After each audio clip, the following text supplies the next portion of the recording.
मैं doctor R के पुरोहित, आपका स्वागत है। आज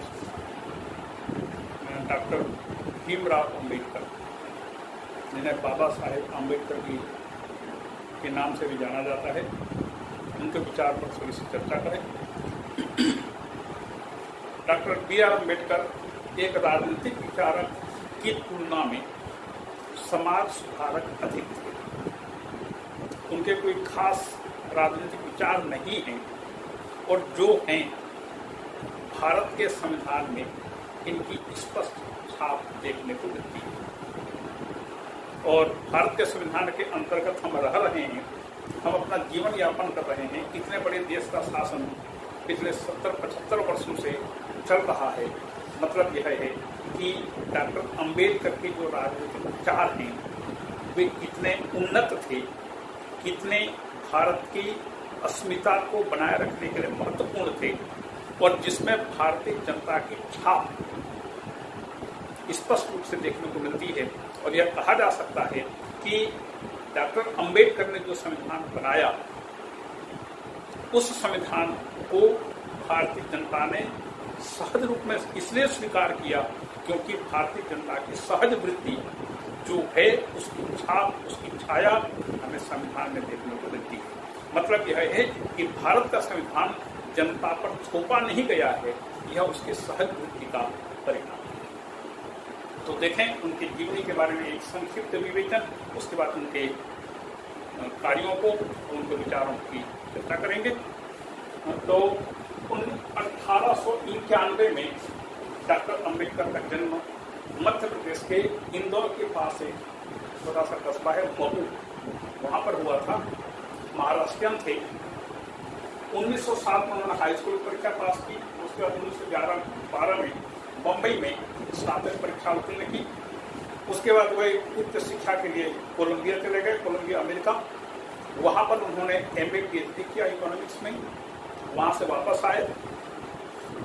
इनकी पढ़ाई लिखाई के लिए छात्रवृत्ति के रूप में बड़ौदा के महाराजा ने इनको वित्तीय सहायता दी।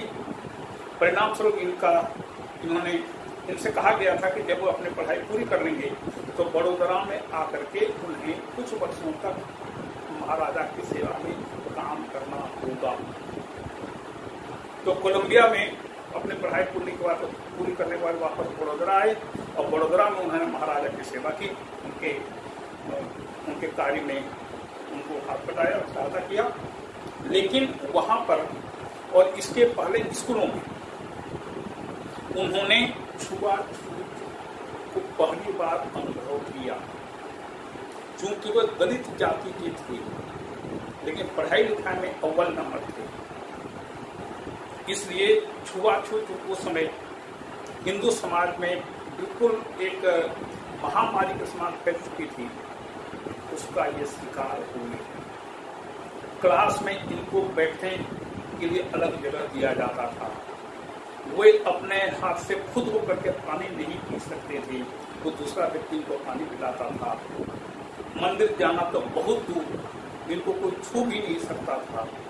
तो हिंदू समाज में जो छुआछूत की जो बीमारी थी, इस छुआछूत का डॉक्टर अम्बेडकर ने स्वयं अनुभव किया, खुद पीड़ित थे। जब बड़ौदा में उच्च शिक्षा प्राप्त करने के बाद यहाँ पर सर्विस में आए, तो वहां पर भी यहाँ तक कि चपरासी भी उनके सामने फाइल या कागज फेंक देता था, उनकी टेबल पर नहीं रखता था। इस प्रकार के सामाजिक अपमान को होगा।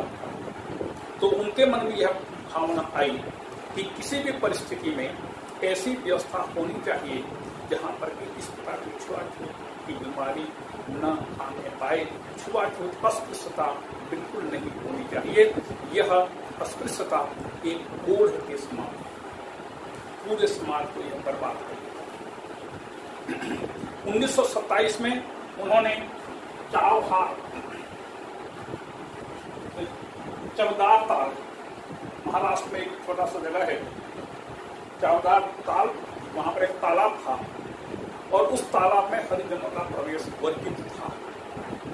तो उन्होंने आम दलित लोगों को साथ लेकर के सत्याग्रह किया। आखिर में समाज के लोगों को यह मानना पड़ा कि उस तालाब को सभी समाज के सभी वर्ग के लोग कर सकेंगे। इस प्रकार से उन्हें सफलता मिली। 1932 में सांप्रदायिक निर्णय की घोषणा। यह सांप्रदायिक निर्णय क्या देख लीजिएगा थोड़ा सा। भारत में सांप्रदायिक समस्या और विभिन्न वर्गों के बीच तालमेल की समस्या का निवारण करने के लिए ब्रिटिश सरकार ने यह घोषणा की कि वह इंग्लैंड में गोलमेज सम्मेलन बुलाएगा। यह गोलमेज सम्मेलन 1929, 30 और 31 में आयोजित किया गया। दूसरे सम्मेलन, पहले सम्मेलन में कांग्रेस ने इसका बहिष्कार किया। दूसरे सम्मेलन में 1930 में महात्मा गांधी स्वयं इसमें भाग लेने के लिए गए थे, लेकिन यह सम्मेलन असफल हो गया। उसके बाद 1931 में इसका तीसरा सम्मेलन हुआ, लेकिन गोलमेज सम्मेलन जिस उद्देश्य से बुलाया गया था, सांप्रदायिक समस्या का निवारण करने के लिए और भारत में जो वर्ग विभेद था उसको दूर करने के लिए, सम्मेलन पूरी तरह से असफल हो गया। जब इस प्रकार का सम्मेलन असफल हो गया तो तत्कालीन ब्रिटिश प्रधानमंत्री ने भारत के लिए सांप्रदायिक निर्णय कम्युनल अवार्ड की घोषणा की, जिसमें उन्होंने न केवल मुसलमानों को सांप्रदायिक प्रतिनिधित्व को यथावत बनाए रखा, अपितु भारत में हरिजनों को भी हिंदुओं से अलग मानते हुए उनके लिए भी सांप्रदायिक निर्वाचन व्यवस्था की स्थापना करने की घोषणा कर दी। और डॉक्टर B.R. अम्बेडकर चूंकि इस सम्मेलन में भाग लेने गए थे, वो दलितों का प्रतिनिधित्व बन करके वहां पर पहुंचे थे। तो दलितों को चूंकि इसके अंतर्गत सांप्रदायिक अवार्ड के अंतर्गत 1932 में चूंकि उनको पृथक प्रतिनिधित्व दिया गया था, इसलिए डॉक्टर अम्बेडकर को खुशी हुई कि चलो कम से कम ब्रिटिश सरकार ने उनके बातों को ध्यान से सुना। जब कांग्रेस ने इस सांप्रदायिक अवार्ड के बारे में जानकारी प्राप्त की तो कांग्रेस इसका विरोध हुआ। कांग्रेस और महात्मा गांधी का यह कहना था कि ब्रिटिश सरकार जानबूझ करके हिंदू समाज में फूट डालकर शासन करने की कोशिश कर रही है। स्वाभाविक था, अंग्रेजों की नीति ही यही थी, फूट डालो शासन करो।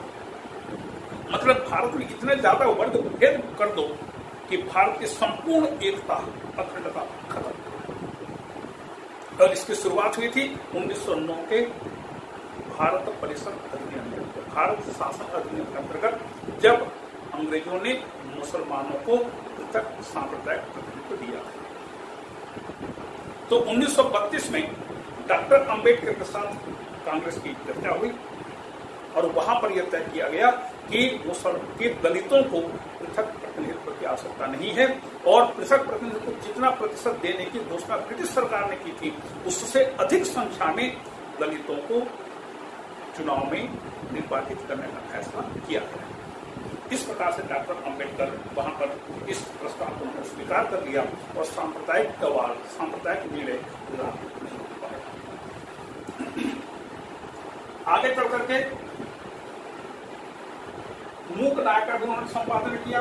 1956 में बौद्ध धर्म को अपनाया और वह समाज सुधारक ज्यादा थे और उनको दलितों का मसीहा के नाम से जाना जाता। वस्तुतः डॉक्टर B.R. अम्बेडकर हिंदू समाज का ज्ञान, वर्ण व्यवस्था और तत्जनित जाति प्रथा के सबसे बड़े आलोचक थे, इसके शिकार थे। वर्णाश्रम व्यवस्था एक समय में समाज की व्यवस्था को संचालित करने के लिए बनाई गई थी और वर्णाश्रम व्यवस्था में व्यक्ति की श्रेणी उसके कर्म के आधार पर तय होती है। कर्म क्या? आप जिस प्रकार का काम करेंगे आप उसी वर्ण में आएंगे। और इस वर्ण व्यवस्था का जो एक दुष्प्रभाव समाज पर पड़ा वह था जातिवाद की प्रथा। पूरा समाज 4 वर्गों में से बटा था, इनके बीच अब जाति की बात आ गई और जाति व्यवस्था बिल्कुल बंद व्यवस्था थी। ब्राह्मणों ने अपने आप को एक जाति के अंतर्गत सीमित कर दिया, क्षत्रियों ने ऐसा ही कर दिया, वैश्यों ने भी इसी प्रकार से कर दिया। और इस प्रकार से शूद्रों को चतुर्थ जाति अर्थात दलित जाति के रूप में इनको स्थापित किया, इनके साथ अछूत का व्यवहार किया।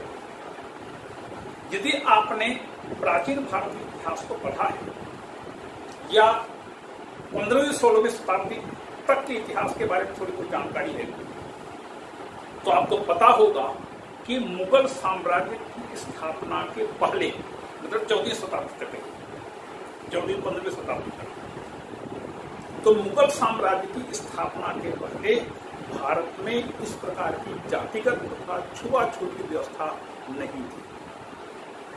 यह मुगल साम्राज्य के शासकों की देन है, उनकी करतूत है। उन्होंने हिंदू समाज को बांटने के लिए इस प्रकार की व्यवस्था को प्रोत्साहित करना शुरू किया। तो जातिवाद प्रथा पूरी तरह से बंद प्रथा हो जाने के कारण शूद्रों के साथ अछूत का व्यवहार किया जाने लगा, उनका शोषण किया जाने लगा। वो न तो कोई मंदिर जा सकते थे, न कुएं में पानी खींच करके पानी पी सकते थे, न तालाब में जाकर के उस तालाब के पानी का उपयोग कर सकते थे। सभी प्रकार के उन पर अत्याचार होने, और इस चीज को डॉक्टर अम्बेडकर ने खुद अपनी आंखों से देखा था कि किस प्रकार से दलित लोगों के साथ हिंदू समाज व्यवहार कर रहा है। इसलिए वो कहते हैं कि हिंदू समाज एक बहुमंजिला इमारत की तरह है, लेकिन इसमें प्रवेश के लिए न तो कोई सीढ़ी है, न बाहर जाने के लिए कोई दरवाजा है। देखिए, व्यक्ति जिस चीज को भोगता है, एक सामाजिक व्यवस्था का विरोध कर रहा है, सामाजिक व्यवस्था का शिकार हो रहा है, उसके मन से जो अंतर्वेदना निकल रही है, उस अंतर्वेदना का ये प्रतीक है यह सब कि हिंदू समाज एक बहुमंजिली इमारत की तरह है, जहां जाने के लिए न तो कोई सीढ़ी है, न बाहर जाने के लिए न ही कोई दरवाजा है। और एक लाइन और कहते हैं कि यह समाज, मतलब हिंदू समाज, एक और यह मानता है कि जड़ पदार्थों में भी भगवान है, एक पत्थर में भी भगवान है, मिट्टी के एक टुकड़े में भी भगवान है, यह मानता है। लेकिन इससे बढ़कर विडंबना क्या होगी कि यह समाज अपने ही समाज में उत्पन्न एक वर्ग को अछूत मानता है। ये उनकी वेदना थी। तो आगे चल करके शोषण छुआछूत का विरोध किया, और चूंकि वर्णाश्रम व्यवस्था का प्रारंभ मनुस्मृति से शुरू होता है, इस आधार पर उन्होंने मनुस्मृति का विरोध किया। डॉक्टर अंबेडकर हिंदू समाज में सुधार के कुछ सुझाव देते हैं, जैसे एक सर्वमान्य ग्रंथ होना चाहिए। हिंदू समाज, हिंदू धर्म एक ऐसा धर्म है जहां पर कि धार्मिक ग्रंथों की संख्या सैकड़ों में है, 1, 2, 4 नहीं। जबकि ईसाई धर्म में एक है बाइबिल, मुस्लिम धर्म में एक है कुरान, सिख धर्म में एक है गुरु ग्रंथ साहिब। सभी धर्मों के एक एक ग्रंथ। हिंदू समाज में सैकड़ों ग्रंथ, 1, 2, 4, 10, 20 नहीं, सैकड़ों। तो एक सर्वमान्य ग्रंथ होना चाहिए। दूसरी चीज, जात पात की व्यवस्था नहीं होनी चाहिए।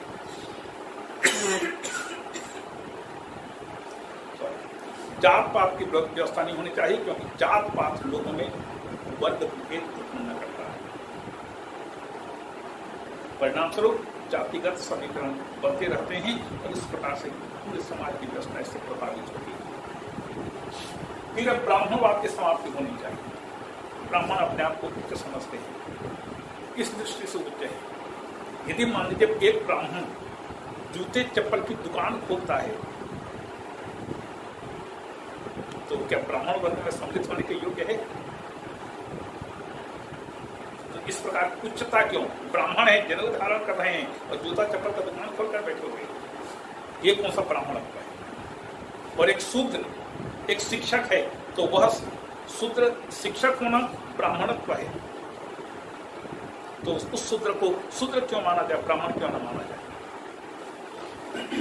फिर ब्राह्मणवाद की समाप्ति, सभी लोगों को पुजारी बनने का अधिकार होना चाहिए। क्या ब्राह्मणों ने ठेका ले रखा है भगवान की पूजा करने का? नहीं, सबको पुजारी बनने का पूरा अधिकार है। और छुआछूत की समाप्ति होनी चाहिए। ये सबसे बड़ी चीज है, अस्पृश्यता का निवारण होना चाहिए। ये उनके सामाजिक विचार हैं और इसलिए कि डॉक्टर अंबेडकर ने समाज के इन सूत्रों के लिए, उनके उद्धार के लिए बहुत काम किया था, बहुत आंदोलन किया था। यह सब एक घंटे का काम नहीं था, पूरे हिंदू समाज को इसके बारे में विचार करना था। इसलिए डॉक्टर अंबेडकर ने जो बातें कही उसको धीरे धीरे करके समाज के उच्च वर्ग के लोगों ने इस चीज को समझा, इसको स्वीकार किया कि समाज में अछूत वर्ग जिसे हम कहते हैं, जो शूद्र वर्ग है, जो दलित वर्ग के लोग हैं, वे लगातार उपेक्षा, शोषण और अस्पृश्यता के शिकार हो रहे हैं। ये चीज दूर होनी चाहिए और इस प्रकार से डॉक्टर अंबेडकर को समाज सुधारक के रूप में ज्यादा जाना जाता है।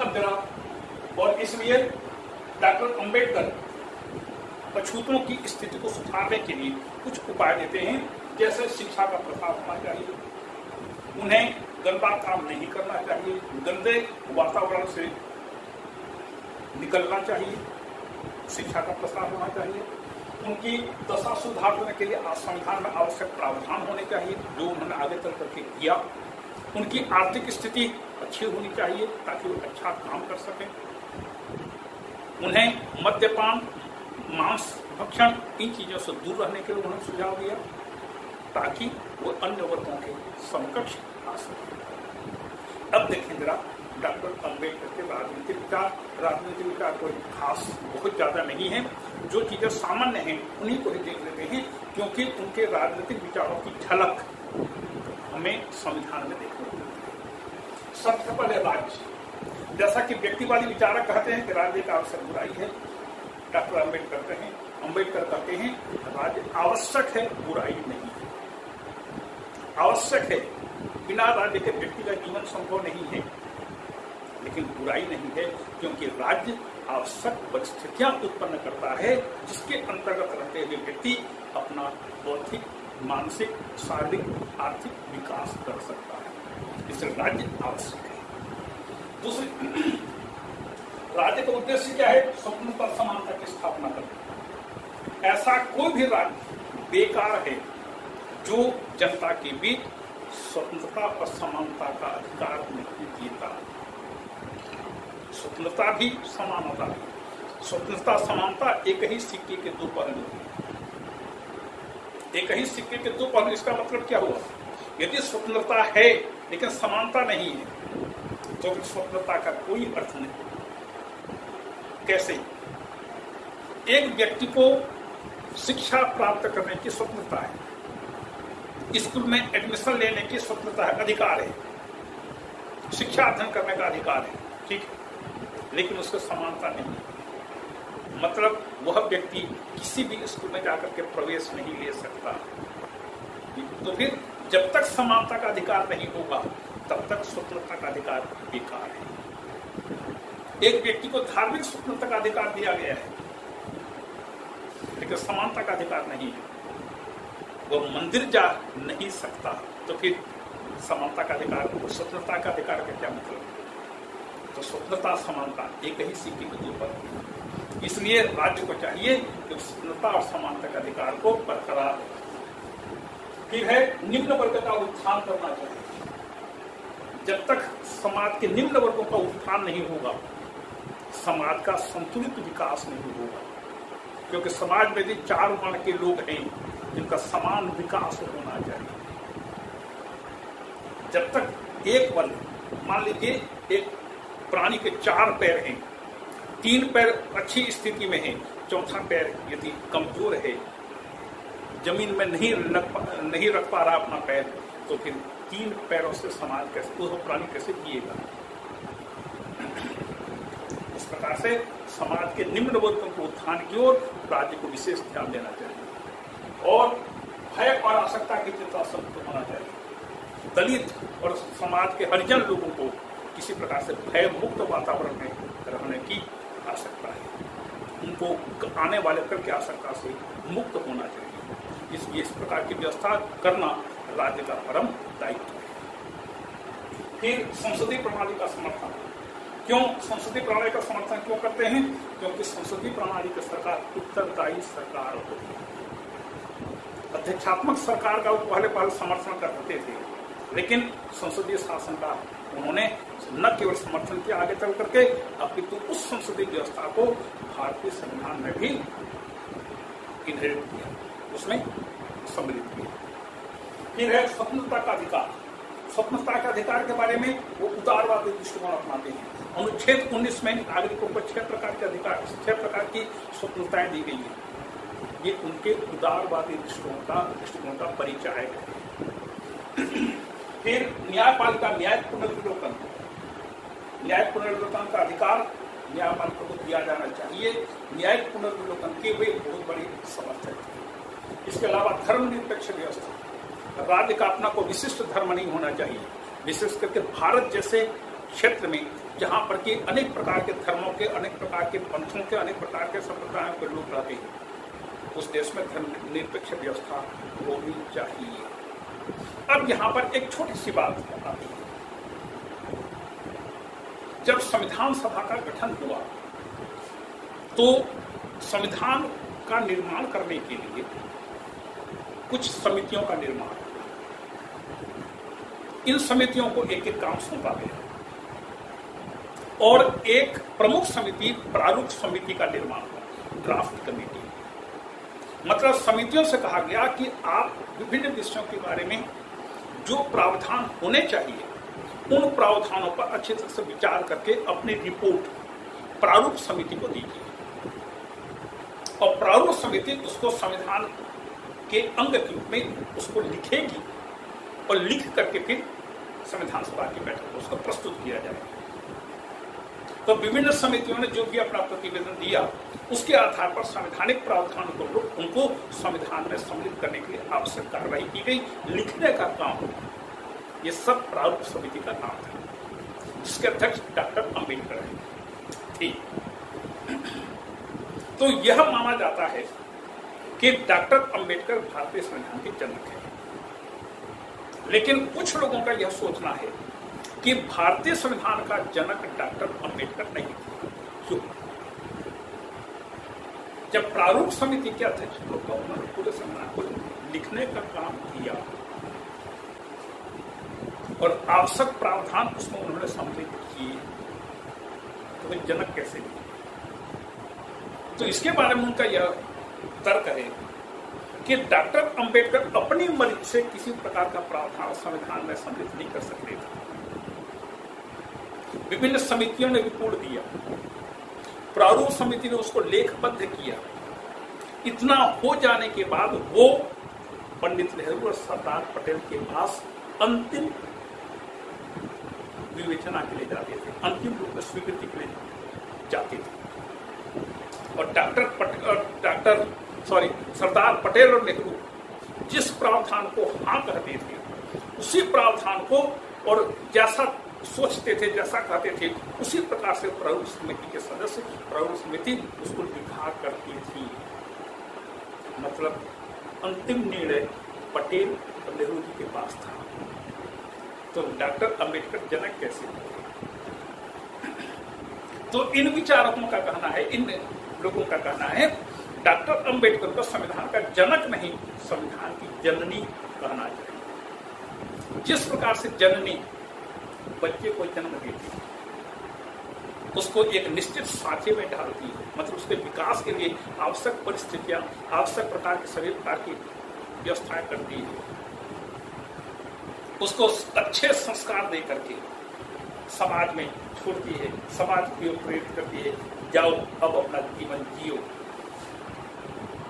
इसी प्रकार से डॉक्टर अम्बेडकर ने जैसा दूसरे बड़े नेताओं ने कहा, उसी प्रकार से संविधान को बनाया, संविधान का पूरा प्रारूप तैयार करके उसको समाज में दिया, पूरे राष्ट्र को समर्पित किया और कहा यह राष्ट्र जिस प्रकार से चाहेगा संविधान को बना लेगा या संविधान को बिगाड़ देगा। और यह डॉक्टर अम्बेडकर की उपलब्धि है कि जिस संविधान का प्रारूप उन्होंने तैयार किया, जिसे संविधान सभा ने अंतिम रूप में स्वीकार किया, जिस संविधान को 26 जनवरी 1950 को लागू किया गया, वही संविधान भले ही संशोधनों की संख्या 100 से ऊपर जा चुकी है, आज भी चल रहा है।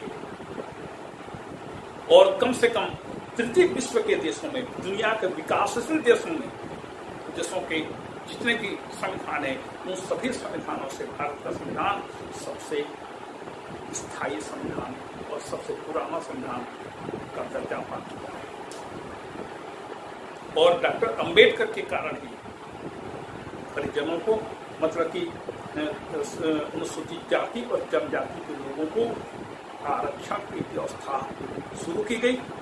पहले 10 साल के हुआ, फिर हर 10-10 साल में इसको लगातार अभी तक बढ़ाया जाता रहा है। इसका कितना फायदा किन लोगों को मिला, यह विवेचना का विषय है। आलोचना और उसके पक्ष में अनेक बातें की जा सकती हैं, लेकिन इस आरक्षण ने समाज के निम्न वर्ग के लोगों को समाज के अन्य वर्गों के समकक्ष लाने में, खड़ा करने में अपना महत्वपूर्ण योगदान दिया है। यह है डॉक्टर B.R. अम्बेडकर के सामाजिक और राजनीतिक क्रियाकलाप, उनके विचार।